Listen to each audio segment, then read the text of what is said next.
I want to thank you extra for showing up, because you already had a presentation on EU regulation, and you've signed up for more.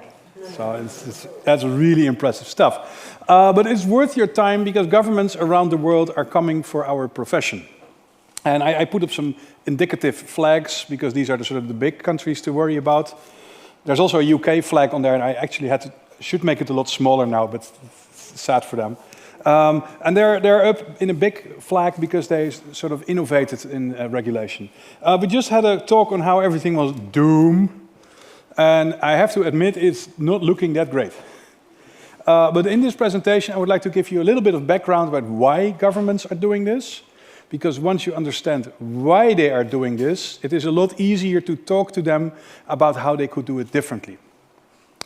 I'm going to tell you a little bit about what is coming up, and also what you can personally, in your own companies, in your own lives, already do about this, including talking to your vendors.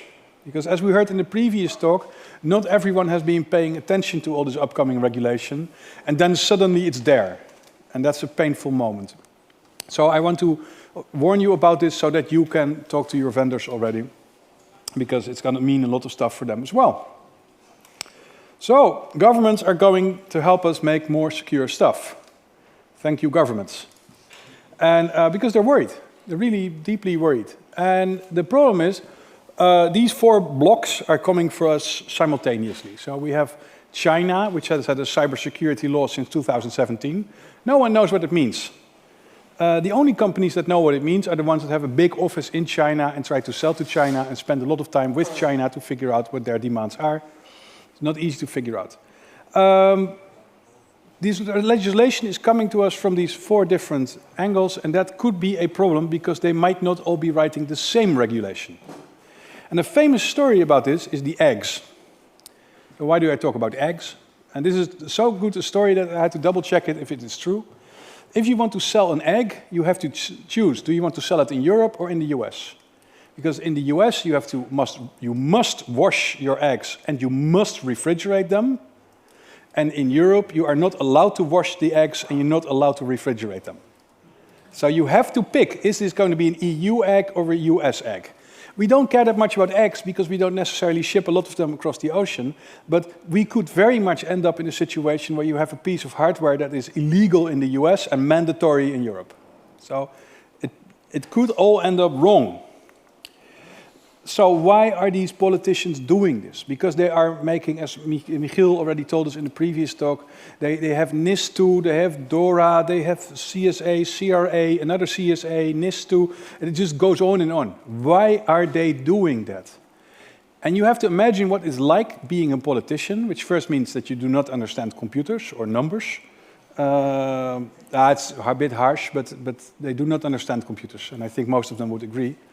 But they do read newspapers and they do hear about how it's going in the world. And what they are hearing is everyone is getting hacked and everyone is getting ransomware.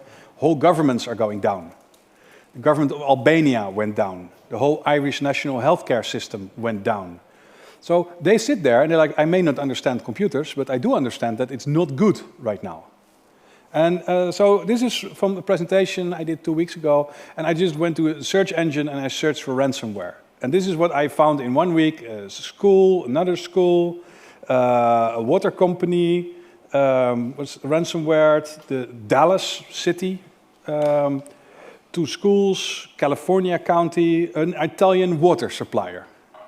Can you imagine sitting in government and they're going like, well, it looks like a pandemic of ransomware to me. And that is what they see, and they are not wrong. So, and then you see stuff like this, the US pipeline attack, which caused a lack of gasoline. European oil facilities were shut down last year. This was, by the way, because their Excel sheets were shut down. It's not because any big thing was broken, any real cyber was broken. No, the Excel sheets didn't work, and they weren't quite sure how much oil there was in these tanks, and then you stopped working. So it was not really exciting, but it was still down. This is a nice one where actually someone succeeded in poisoning the water supply. They found out, and this happened because someone had a TeamViewer open. And there was a knob that said, inject more sodium chloride in the water. Sodium hydroxide. Well, you can imagine that these governments are like sort of worried. But why are they coming for us? because they want to regulate our services, they want to regulate our hardware, they want to regulate our disaster recovery plans. We didn't cause these ransomware attacks. And our vendors also didn't cause these ransomware attacks.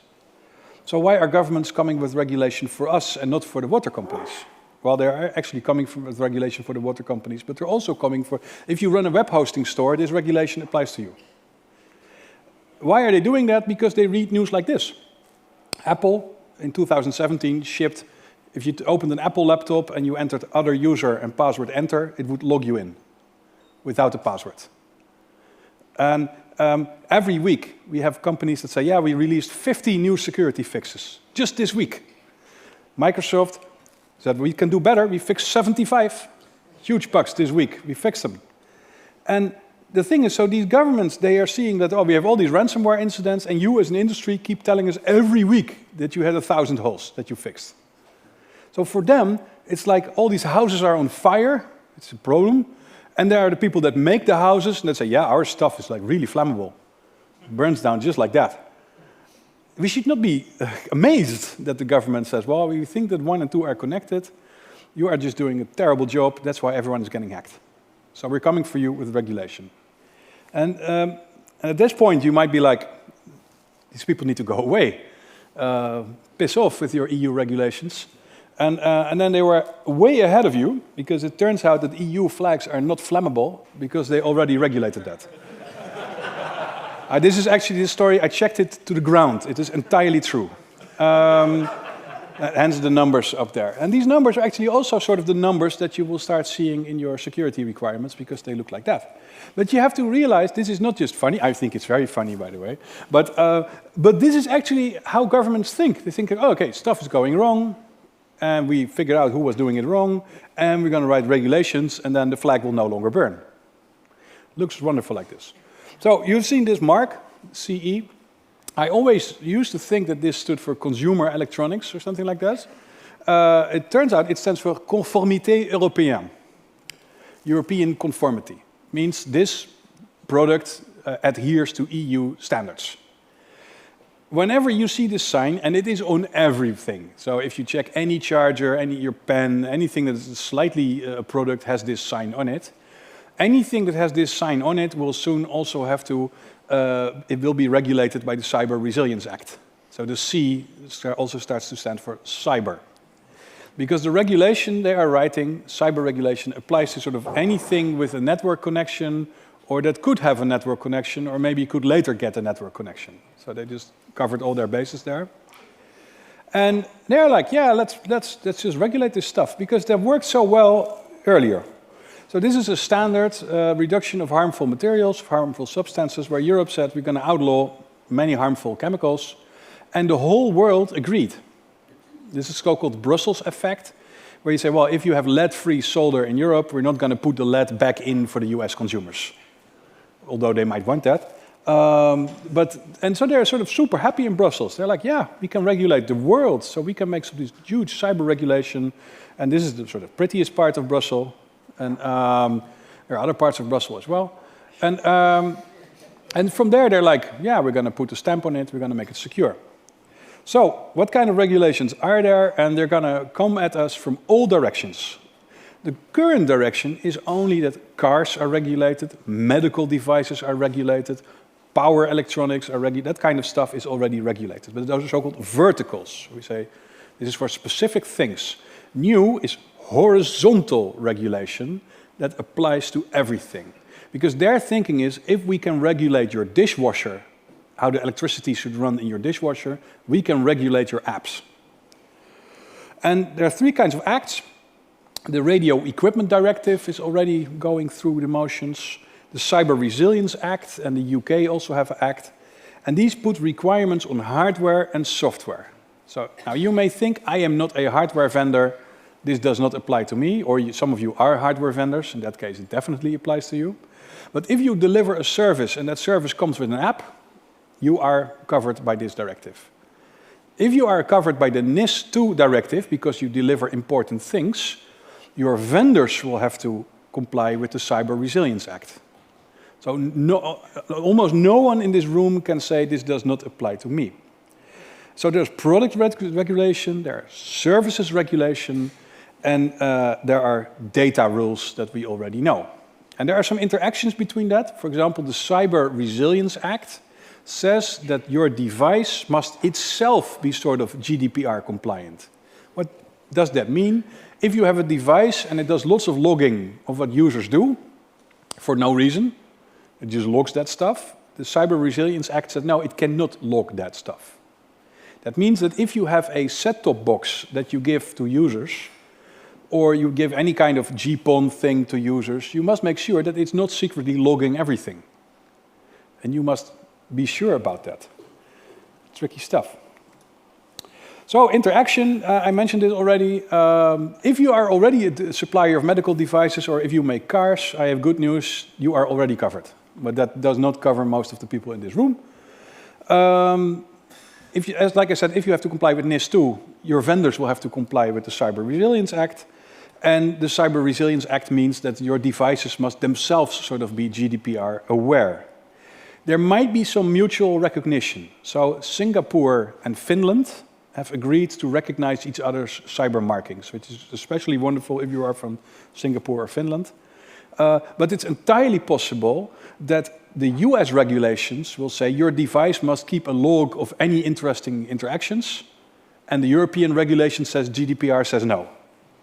Which means that you must have a switch when you install the software. Are you in the US or are you in Europe? Which has happened before. But it could well be that we end up with a conflicting legislation. Singapore was the first. They made some voluntary codes, and these were inspirational, especially for the UK. China, no one knows. They apparently have a new law that means that everything must stay in China and forever be stored in China. I cannot cover that in the 25 minutes, and also no one knows. There's a whole translation project at Stanford University that tries to translate the Chinese legislation, and it's a lot of work. I mean, it's hard enough to understand Brussels legislation. The UK, this is where it starts to happen first. 29th of April, 2024, their act becomes active. That means that if you ship an app or a product to the UK, it has to adhere to this act, and it is now mandatory. So it used to be a recommendation. So some vendors like Philips and D-Link voluntarily agreed with the standard, but from now on it's mandatory. So if you have any customers in the UK, this works for you. There is an actual security standard. AMS-IX is a standardization organization, so there are actual security standards for this, and you can read it. And these actually standards, they are not that bad. For example, one, no default passwords. That's high time. And it actually also shows that this is useful, because even if you are a technical person and you're not a legal or a compliance person, and you know you are shipping stuff with a default password, you can now tell your whole company it's illegal to do that. We can no longer ship with admin. It was already very stupid to ship with admin, but now it's also illegal. And actually many of these things are sort of nice. Keep software updated, nice. But what it actually means could be problematic. What does it mean to communicate securely? I don't know. Minimize exposed attack surfaces. That's pretty good that the management interface is no longer on the WAN port. It's pretty good. It's from now on illegal to do that. But it's not entirely clear what this all means, but you can read it all in this AMS-IX standard. I hope you get the slides later so you can read them. It's fun to read. So these standards are not like the worst, and you could actually, as a security person, use this to make your company do the right thing. That's good news. The US is also making all kinds of plans. They are really early right now, these plans, which means they are still looking for input. So if you have any business in the US, you can actually provide input, because I want to make an important point of that. So I work with the Dutch government, I work with the EU. You can just talk to these people, and they will actually listen. So 2 years ago, maybe 3 years ago, RIPE NCC, ISC, and myself worked with the European Parliament to modify the NIS2 directive so it would not regulate the core of the internet, and that worked. We could talk to these people, and they changed the law. That actually works. If you speak their language and do not insult them, of course, it doesn't help. Oh boy. they have some big plans. They looked at all the other plans in the world and like, we can do bigger than that. And this was yesterday in Dutch Parliament. This is the minister, and she was telling very wise and smart things about the EU Cyber Resilience Act. So she's very well informed. That's really good news. And it's like, well, they're going to make this apply to everything. So your toothbrush with Bluetooth, yes. And if you make something, if you ship a product, then it's your responsibility that you can say this whole product is compliant with the EU Cyber Resilience Directive. If you are lucky, your vendor will give you a piece of paper and it says, my device is compliant with the EU Cyber Resilience Act. Very important to realize this, the Ciscos, the Junipers of this world will likely do this. But if you get important equipment from some tiny vendor on Alibaba or on AliExpress, they will likely not go through the EU Cyber Resilience Act compliance stuff. That means if you get your optics from some exciting place, if you have some kind of rare GPON thing, you might be on your own. And then the problem becomes that if you import that stuff and you start using it, you must validate that it corresponds to the Cyber Resilience Directive. And that is very hard work, because like right now there are supposedly official EU notified bodies that can help you with the determination, and there is no EU notified body that can actually do this. Also, they are busy, so if you need help from them, they have time for you in 2024. So this is going to suck. The time to talk to your vendors about this is now. And to tell them, look, this is coming, look it up, work on it, and that gives you either time to pick another vendor or it gives them time to figure it out. But don't wait until 2026 where they say, well, we're not shipping this stuff for you because we end up in this territory. Your non-compliant equipment will become illegal to sell, distribute, import. People do not want to sell it to you because it's an economic crime to do so.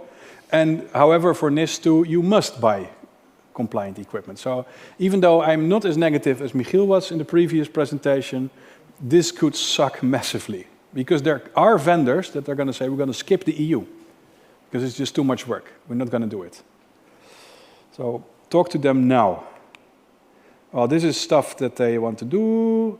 I specifically want to pay attention to requirement I, which means that software must be and hardware must be designed, developed, and what does it say? Used to reduce the impact of an incident using appropriate exploitation mitigation techniques.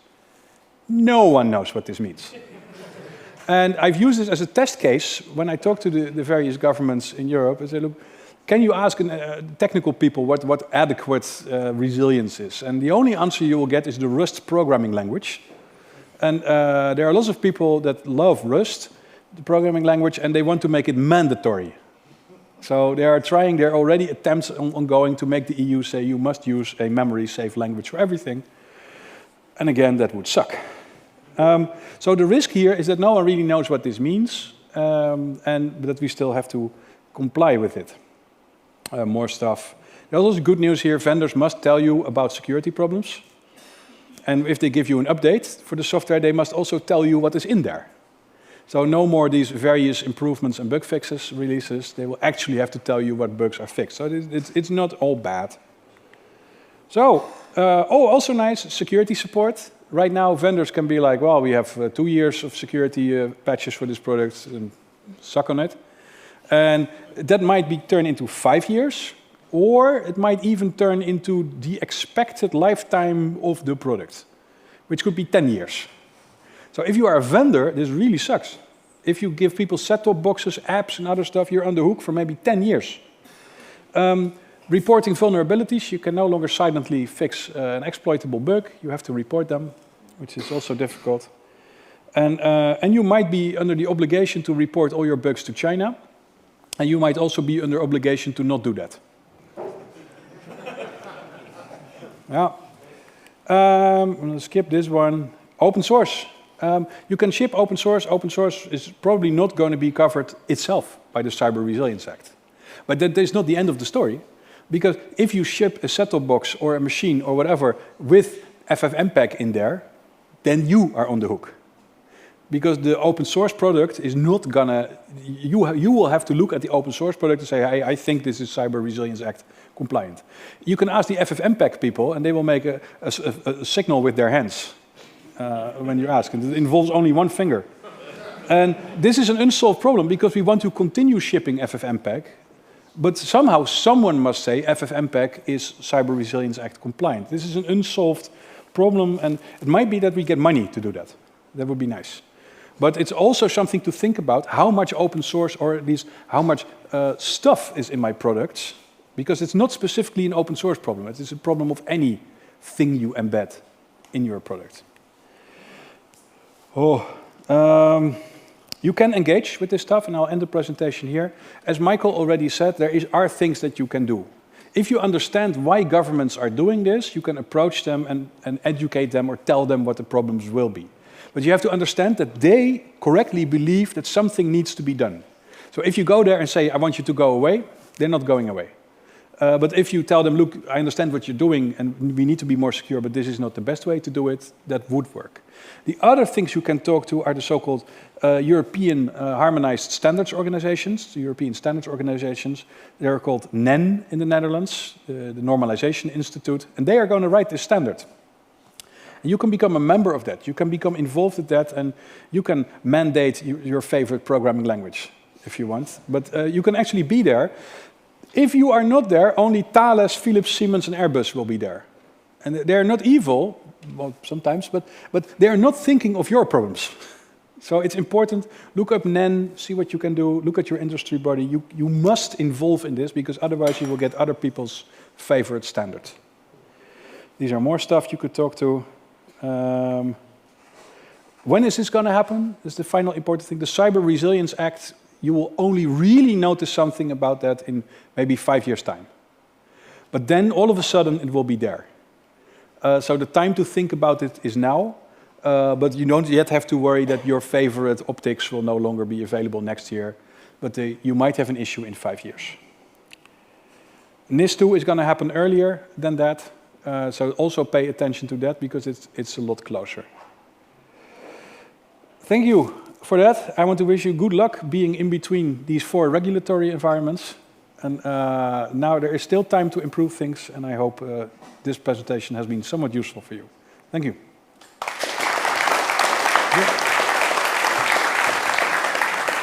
Okay, thank you, Bert. Do we have any questions for Bert?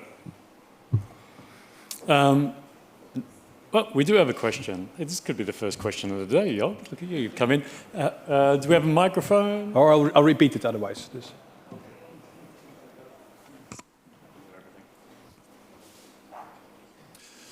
Have the good people in Brussels figured out what exactly a vulnerability is? Is it an expression of art? Is it something we all agree on? Is it a feature? Yeah, so I use this as an example with them because I say, look, you run the right to standard, so let's define what is a vulnerability. And the fun already started before we hit the standard. Because in the Act, there are alternatives. Sometimes they talk about an exploitable vulnerability, which is different from a vulnerability because it could be vulnerable to someone else, but it's just not in your product. And then there is the actively exploited vulnerability. And so there's a whole range of that, and these people are now starting to realize that they have a problem, but they are quite good at solving these problems. So what they have done, they have said, well, you know, these definitions, we're going to give them to Senelec, which is a body that writes standards for soldering irons, toilets, and other things. They are going to write the definition. And that's not the worst thing to do. It's not the worst solution to give that to another document. And what we're now trying to do is make sure that the instructions that are sent to the Senelec people are like really good, so that they must involve the open source community with these definitions, that they must make sure that they involve all kinds of different companies with that. So, one, they do not know what a vulnerability is, and they have given the problem to someone else, and we're making sure that they actually have the mandate to do something useful with that. But it's a very good question. Yeah, because I mean, something along those lines. I'm not taking sides of the regulators, but sometimes leaving it so vague is giving us a lot of freedom as well, right? So yeah, maybe but saying, stop pitching, here you go, I'm giving you the freedom to interpret it how you will. I understand there could be interoperability problems and so on, but... they're also giving us a sort of cloud. A cloud where you're like, well, is this a vulnerability? I could argue that it isn't. I could also argue that it is.